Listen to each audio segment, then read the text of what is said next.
So in this video what we're going to talk about is we're going to talk about how to simplify and cancel logs and exponentials in order to be able to solve for x or solve for whatever variable that you're looking for. Alright, so let's first talk about logs real quick. So let's say I have a log base a of b is equal to c, and I want to cancel this log in order to solve for any one of these three variables. Okay, what you're going to do is, you see this base a right here? You're going to do a raised to both sides. Because when I do a raised to both sides, this is going to cancel, and what you'll be left with is that b is equal to a raised to the c. And then from there you do algebra to solve for whatever variable you're looking for. Let's talk about natural logs. The way you cancel a natural log is you're going to do e raised to each side. Because when I do e raised to each side, when e and ln touch, they cancel. So what I'll be left with is a is equal to e to the b. And once again, from here, just do algebra to solve for whatever variable you need. Now what if I have exponentials, so like e to a number, a to a number, and so forth? What I'm going to do is actually take the natural log of each side. The reason I'm going to take the natural log of each side is because I'm going to utilize the properties of natural log to swing, so the natural log of each side, to swing this exponent down, utilizing the properties of natural log that we've talked about in the previous video. So, what this is going to simplify to is b times the natural log of a is equal to the natural log of c. And then from here, once again, just do algebra to solve for what I'm looking for. And the last thing is if I have e raised to the a is equal to b, once again, take the natural log of each side. But here's the nice thing, whenever e and natural log touch, when e and natural log touch, they cancel. And so what I'm left with is a is equal to the natural log of b. Make sure you have these down, because for the next several videos, we're going to be utilizing these properties in order to be able to solve different functions and different equations, utilizing logs and exponentials.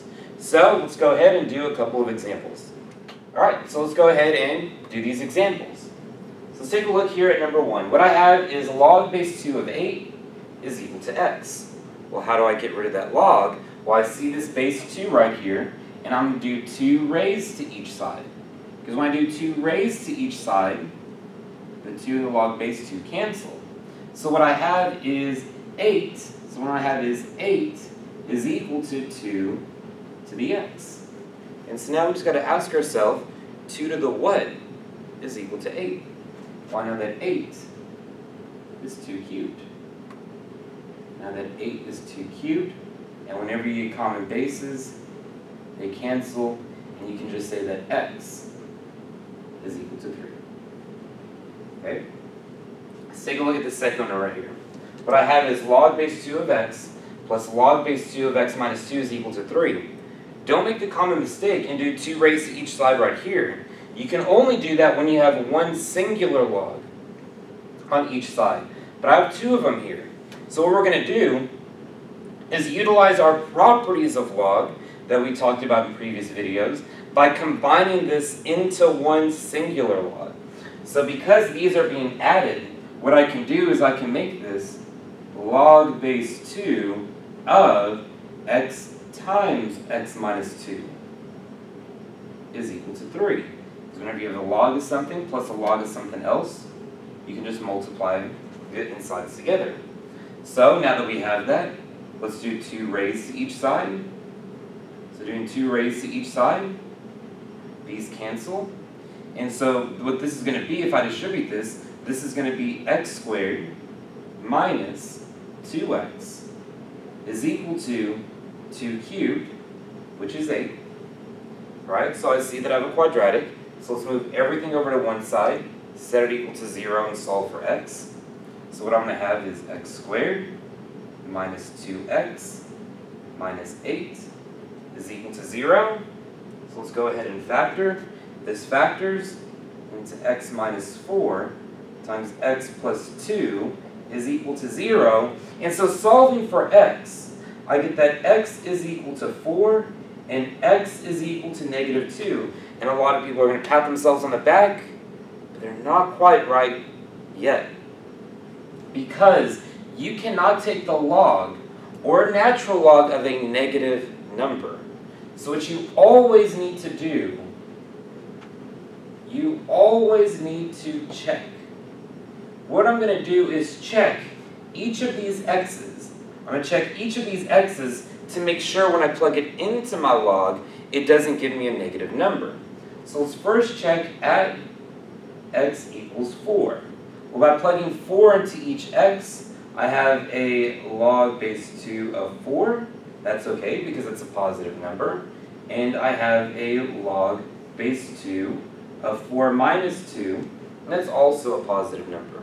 Therefore, yes, x equals 4 is one of my answer choices. But watch what happens when I check at x equals negative 2. When I plug negative 2 into there, I plug negative 2 into x, what I have is log base 2 of negative 2. And you cannot have that. You cannot take the log or natural log of a negative number. Therefore, negative 2 is not one of your answer choices, and so it's x equals 4 only. It's only x equals 4, and that is it. So let's take a look at one more. Let's take a look at number 3. Once again, I have natural logs here. Well, here I have natural logs, but once again, I have 2 natural logs on the left side, so I'm going to combine that into one natural log. That way I'm able to cancel it. So because it's being added, I can multiply the insides. So this is going to be the natural log of x minus 2 times x plus 4. And this is going to be equal to the natural log of 7. Now that I have one singular natural log, what I can do is now do e raised to both sides in order to cancel it. So I do e raised to each side. Whenever e's and natural log touch, they cancel. So let's go ahead and FOIL this in here.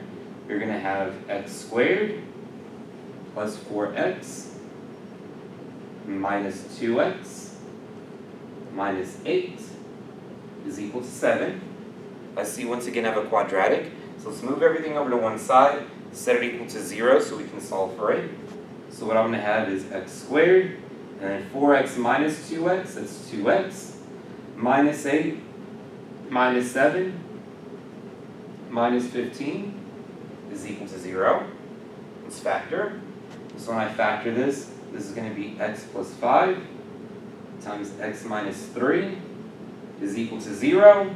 And so what this tells me that x is equal to negative 5 and x is equal to 3. But once again, you're not done.